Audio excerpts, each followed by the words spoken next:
नमस्कार, living India news देख रहे सभी दर्शकों का बहुत बहुत स्वागत। मैं हूं आपके साथ नेहा शर्मा। आप देख रहे हैं हमारा खास बुलेटिन हमारा हरियाणा। इस बुलेटिन की शुरुआत आज की हम खबरों के साथ। हरियाणा सरकार का बड़ा फैसला सामने आया है, शहीदों के बच्चों को फायदा होगा। हरियाणा सरकार ने बड़ा फैसला लेते हुए शहीदों के बच्चों को 8,000 महीना देने की बात कही है। हरियाणा सरकार ने स्कॉलरशिप शुरू की है। कक्षा 6वीं से लेकर पोस्ट ग्रेजुएशन तक बच्चों को लाभ मिलेगा। जो शहीदों के परिवार है, उनके जो बच्चे हैं, उन्हीं को इसका फायदा मिलेगा। 5,000 से 8,000 महीने तक की वित्तीय सहायता दी जाएगी। उनके खाते में सीधे हरियाणा सरकार 5,000 से 8,000 डालेगी। वित्तीय सहायता के तौर पर इसे डाला जाएगा। CAPF के शहीदों और युद्ध या फिर ऑपरेशन में यहां पर सैनिकों के बच्चों को जो है, हताहत सैनिकों के बच्चों को 5,000 से 8,000 रुपए महीने तक का वित्तीय लाभ देगी सरकार। हरियाणा के सीएम ने यहां पर जून 2025 में कैबिनेट मीटिंग में युद्ध में शहीद हुए सैनिकों के बच्चों के लिए छात्रवृत्ति योजना को मंजूरी दी थी। मंजूरी मिली थी कि बच्चों को, जो शहीदों के बच्चे हैं, उन्हें स्कॉलरशिप दी जाएगी। अब इसे पूरा कर दिया गया। अपने हर वायदे को पूरा करती है हरियाणा सरकार। ऐसा ही किया गया है। अब इसका नोटिफिकेशन जारी कर इसे लागू किया गया है। नायब सिंह सैनी ने विधानसभा चुनावों से पहले जारी अपने संकल्प पत्र में इसका वायदा भी किया था और वायदा पूरा कर लिया गया है। तो देखिए, हरियाणा सरकार की तरफ से यहां पर शहीदों के बच्चों के लिए ये बड़ा ऐलान कर दिया गया है, उन्हें स्कॉलरशिप मिलेगी।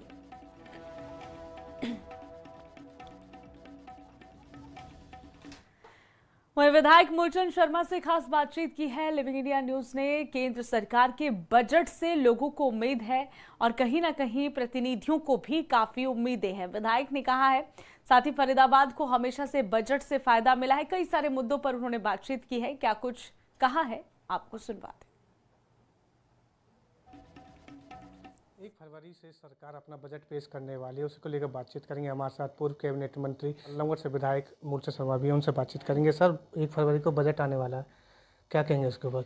मैं कहता हूँ, जो देश का बजट आने वाला है केंद्र का, वो पूरे देश का बजट होगा।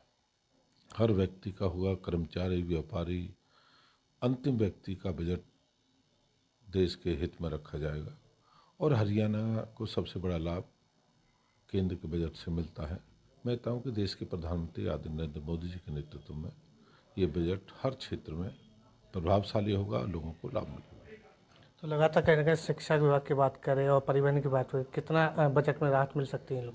और शिक्षा में तो हमेशा ध्यान रखा है केंद्र पर, और परिवहन में भी जिस तरह का पॉल्यूशन है NCR में है, और हर शहर के लिए परिवहन में जो रखते हैं बजट में, इस तरह भी रखा जाएगा, जिससे आने वाले समय में हर पॉल्यूशन मुक्ति पर इस बजट का ध्यान रखा जाएगा। कल हमने उद्योगपतियों से बात भी की थी बजट को लेकर। वो कह रहे कि मेट्रो की कनेक्टिविटी है उसको लेकर, और जो IMT में काफ़ी जो दिक्कतें आ रही हैं उनको सुधार कुछ बजट को रखा जाएगा ध्यान में। हमेशा ध्यान रखा है, पहले भी 24 में 24-25 में कहा, 25-26 में भी ध्यान रखा जाएगा। चाहे अध्यक्ष हो, किसान हो, मजदूर हो, व्यापारी हो, कर्मचारी हो, चिकित्सा हो, शिक्षा हो, हर चीज़ का ध्यान रखा जाएगा। मेट्रो को भी ध्यान रखा जाएगा और आने वाले समय में पूरे प्रदेश को लाभ मिलेगा। ये थे हमारे साथ पूर्व कैबिनेट मंत्री मूलचंद शर्मा और बल्लभगढ़ से विधायक भी। तो कहीं ना कहीं जिस तरीके से बता रहे हैं कि जो आने वाला बजट होगा वो आम आदमी की राहत में होगा। Jitendra Beniwal, living India news, Faridabad. वहीं अब खबर गुरुग्राम से है। गुरुग्राम में बदमाशों का आतंक देखने को मिला है। स्कॉर्पियो सवारों ने टोल प्लाजा पर फायरिंग की है। 2 फायर करने के बाद मौके से भाग निकले। यहां पर आपको बता दें कि स्कॉर्पियो गाड़ी में सवार थे 2 लोग। CCTV के आधार पर पुलिस अब जांच पड़ताल में जुटी हुई है। काले रंग की स्कॉर्पियो कार थी जिसमें सवार थे हमलावर। गाड़ी पर नहीं लगी थी नंबर प्लेट। तो देखिए, पुलिस को भी अब कहीं ना कहीं मुश्किलात होगी इन्हें पकड़ने के लिए, क्योंकि नंबर प्लेट ही नहीं थी। फायरिंग में बाल यहां पर टोल कर्मी बचे हैं। टोल प्लाजा पर फायरिंग कर दी गई है। वीडियो रिकॉर्ड किया गया। पुलिस ने अज्ञात के खिलाफ मामला दर्ज किया है। वहीं जांच पड़ताल की जा रही है कि ये 2 व्यक्ति कौन थे जिनकी तरफ से हिमाकत की गई है। तो गुरुग्राम में बदमाशों का आतंक देखने को मिला है। स्कॉर्पियो सवारों ने टोल प्लाजा पर फायरिंग कर दी।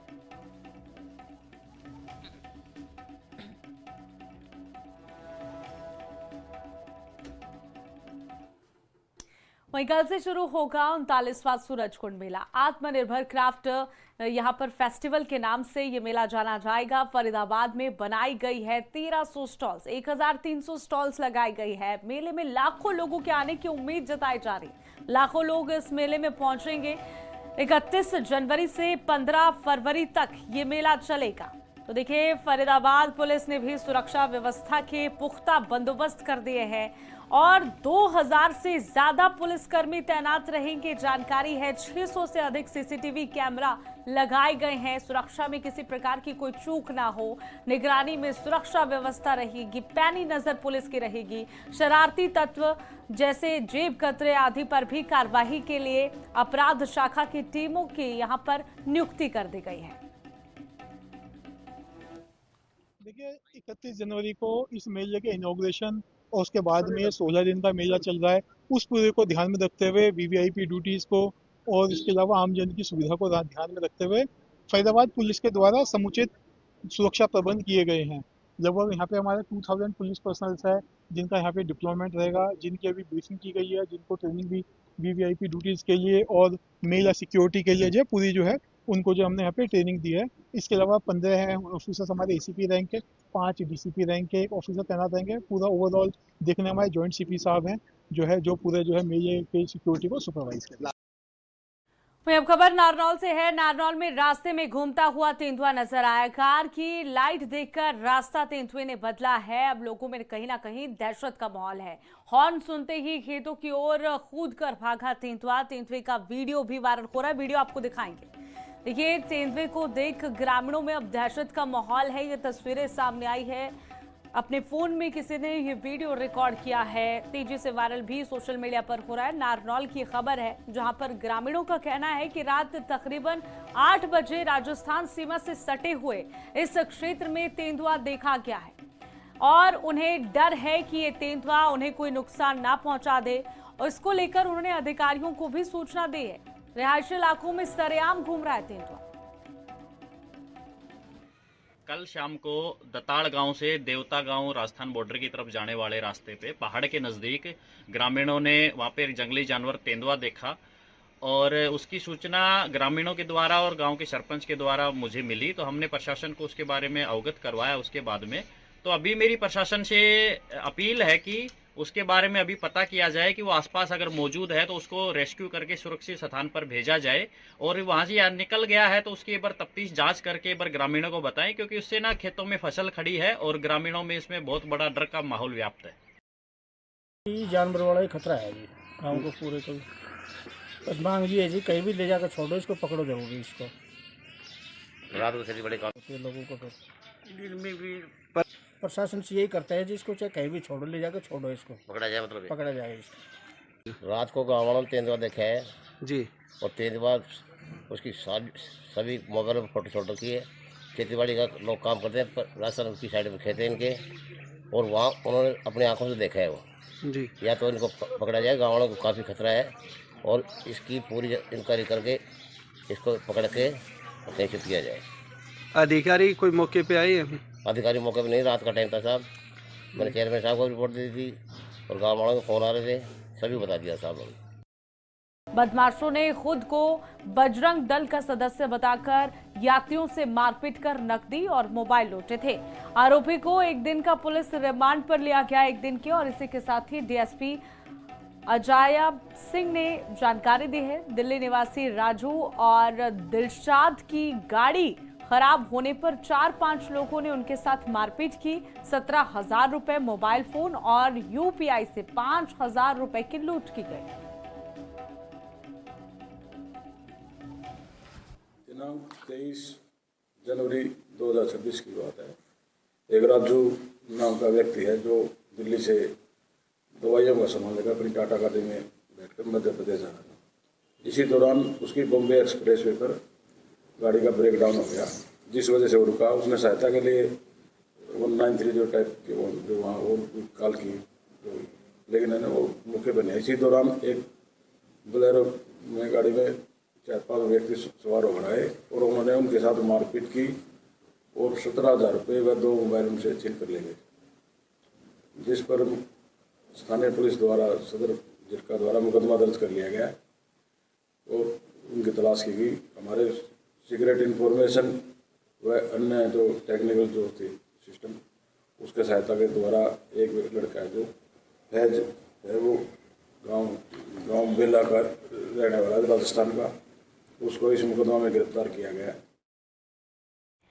वहीं फरीदाबाद की ट्रैफिक पुलिस इन दिनों लगातार गश्त कर रही है, चेकिंग कर रही है। चेकिंग अभियान पुलिस की तरफ से चलाया जा रहा है ताकि किसी भी तरह से कोई नियम के खिलाफ या गाड़ी सड़कों पर ना चलाए। और इस करीब यहां पर जो है आपको बता दें कि फरीदाबाद के पल्ला पुल के नजदीक ही स्थित ट्रैफिक बूथ पर चेकिंग के दौरान गाड़ी में 100 लीटर अवैध पेट्रोल पाया गया। पेट्रोल मिला है, अवैध पेट्रोल मिला है। वहीं गाड़ी का नंबर सफेद प्लेट पर लिखा हुआ था ताकि वो गाड़ी कॉमर्शियल थी, ये भी जानकारी सामने। जानकारी देते हुए ट्रैफिक इंचार्ज ने जानकारी दी, बताया कि नरेश कुमार अपनी टीम के साथ गाड़ियों की चेकिंग कर रहे थे। इस दौरान उन्हें सफेद कलर की वैगनार गाड़ी आती हुई नजर आती है। फरीदाबाद में पुलिस का चेकिंग अभियान पुलिस द्वारा चलाया गया है। अभियान में 100 लीटर अवैध पेट्रोल पुलिस ने बरामद किया है। इंस्पेक्टर सोमवीर। क्या है इस तरीके टीआई लगे हुए ट्रैफिक में? हाँ जी सर क्या हुआ था आज? हमारे जेडो साहब नरेश जी की टीम यहाँ चेक कर रही थी ब्लैक फिल्म के वो उसको ब्लैक फिल्म पर जब गाड़ी रुकवाई गई तो उसका जो नंबर है, ब्लैक फिल्म तो थी उसका जो नंबर था वो टैक्सी नंबर था और जिस पे वैसा नंबर लगा हुआ था, अंदर से खोल कर देखा तो। वहीं फरीदाबाद में पुलिस को मिली बड़ी कामयाबी, ठगी मामले में फरार आरोपी को गिरफ्तार किया गया है। 39,50,000 की ठगी इस पूरे मामले में वारदात को अंजाम दिया गया और फरार हो गए। आपको बता दें कि पुलिस आयुक्त सितेंद्र कुमार गुप्ता ने कुशल नेतृत्व के साथ फरीदाबाद पुलिस की साइबर थानों की टीम द्वारा साइबर ठगों पर सख्त कार्रवाई की जा रही है। ऐसे में 39,50,000 की ठगी के मामले में विदेशी धरती पर छिपे एक शातिर आरोपी को साइबर थाना सेंट्रल और एनआईटी की टीम ने संयुक्त कार्रवाई कर धर दबोचा है। जी, ये अपराधी का नाम वीरेंद्र बल्हारा है और ये माननीय न्यायालय से इसके गिरफ्तारी वारंट हमें प्राप्त हुए थे, जो कि एक 104 नंबर मुकदमा 2024 का साइबर PSNIT में इसका चला हुआ था। उसी मुकदमे के संबंध में हमारे उच्च अधिकारियों ने एक टीम बनाई, जिसमें मैं खुद और ASI Satendra, head constable Manoj, हम ये टीम जो है नेपाल में जा कर के उसको हमने डिटेन किया और फिर उसको इंडिया ला करके इस मुकदमे में अरेस्ट किया गया और माननीय न्यायालय को इसको हमने पेश कर दिया गया। सर अपराधी का क्या नाम है और कहाँ का रहने वाला है? इसका नाम वीरेंद्र है, ये रोहतक का रहने वाला है और साइबर फ्रॉड का इसके ऊपर मुकदमे 2-4 मुकदमे दर्ज हैं। और इसकी जो तलाश में पूरी टीम जो साइबर NIT की भी लगी हुई थी, क्राइम ब्रांचेस भी कुछ लगी हुई थी और हमें भी इसका जिम्मा हमारे CP साहब ने दिया था। तो ये फरीदाबाद पुलिस की टोटल सभी टीमों ने एक अच्छा कार्य करते हुए इसको विदेश से यहाँ पे ला करके अरेस्ट किया गया।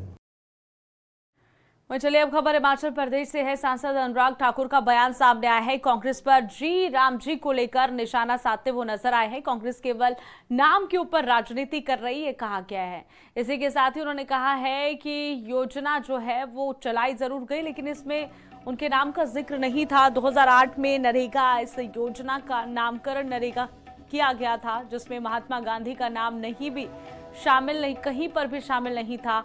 लोगों को गुमराह करने का काम कांग्रेस पार्टी कर रही है। अनुराग ठाकुर ने क्या कुछ कहा, आपको सुनवाते हैं।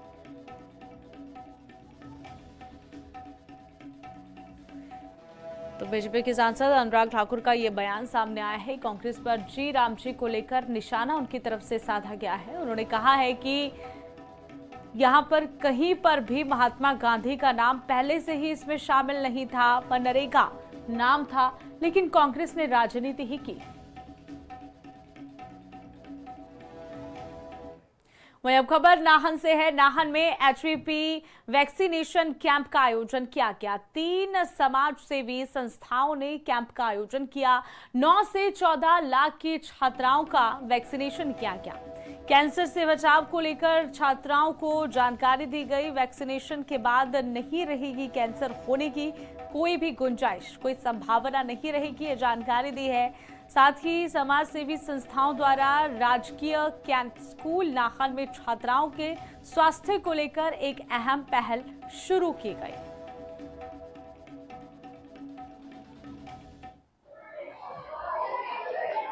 आज HPV वैक्सीनेशन का camp Rotary Nahan Sirmaur hills, Rotary पोल्टा सखी और नाहन इनरव्हील क्लासिक, ये सब रोटरी क्लब्स ने मिलकर किया है। आपकी जानकारी के लिए मैं ये बताना चाहता हूं कि इस कैंप के अंदर 9 से 14 साल की जो लड़कियां हैं उनको 3-4 तरह के विशेष कैंसर से बचाने के लिए एक वैक्सीन है, HPV वैक्सीन, जो बाजार में जिसका कोई कीमत 3,000 रुपये पर वैक्सीन के हिसाब से है, वो हम बिल्कुल निशुल्क जो है बच्चों को प्रोवाइड कर रहे हैं यहाँ पर। और रोटरी नाहन सिरमौर हिल्स का ये मकसद रहेगा कि भविष्य में होने वाले कोई भी कैंसर से इन बच्चों को अगर अभी वैक्सीन लगी है तो वो कभी भी उनको लाइफ में नहीं होगा, लाइफ टाइम वो उस कैंसर से बचाव अपना कर पाएंगे। वहीं हिमाचल प्रदेश में फिर से मौसम बदलेगा। मौसम का हाल जान लेते हैं। 30 जनवरी रात से ही मौसम जो है वो खराब रहने वाला है। 2 फरवरी तक खराब रहने की संभावना है। आज से ही मौसम शाम के समय खराब हो सकता है। 1 फरवरी को ऊंचाई वाले इलाकों में बर्फबारी का भी पूर्वानुमान लगाया जा रहा है। मैदानी और मध्य ऊंचाई वाले इलाकों में बारिश होगी।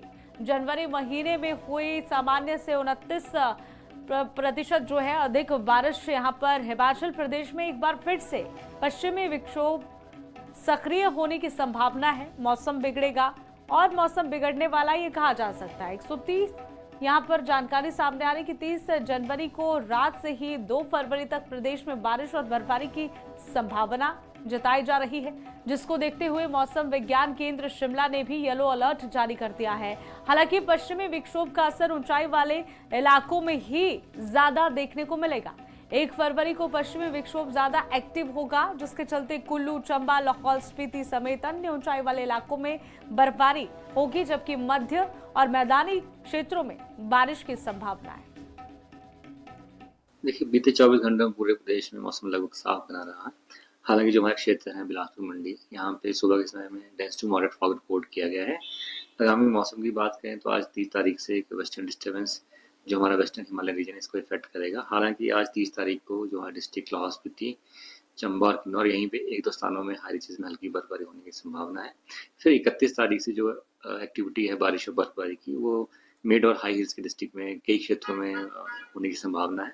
और ये जो स्पेल है, देखिए, ये 1 तारीख को पूरे प्रदेश में ही बारिश और जो ऊपरी क्षेत्र है वहाँ बर्फबारी होने की संभावना है।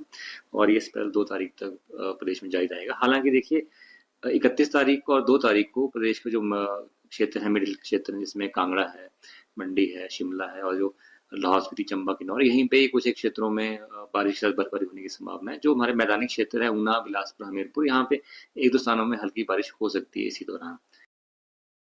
तो देखा आपने 1 फरवरी से लेकर अभी 30 जनवरी से लेकर 2 फरवरी तक इसी तरीके का मौसम रहेगा। मौसम खराब हो सकता है। ऊंचाई वाले क्षेत्रों में बर्फबारी होगी, मध्य ऊंचाई वाले और मैदानी क्षेत्रों में बारिश का अलर्ट जारी कर दिया गया। फिलहाल इस खबरों में इतना ही। मुझे दीजिए इजाजत। देखते रहे लिविंग इंडिया न्यूज।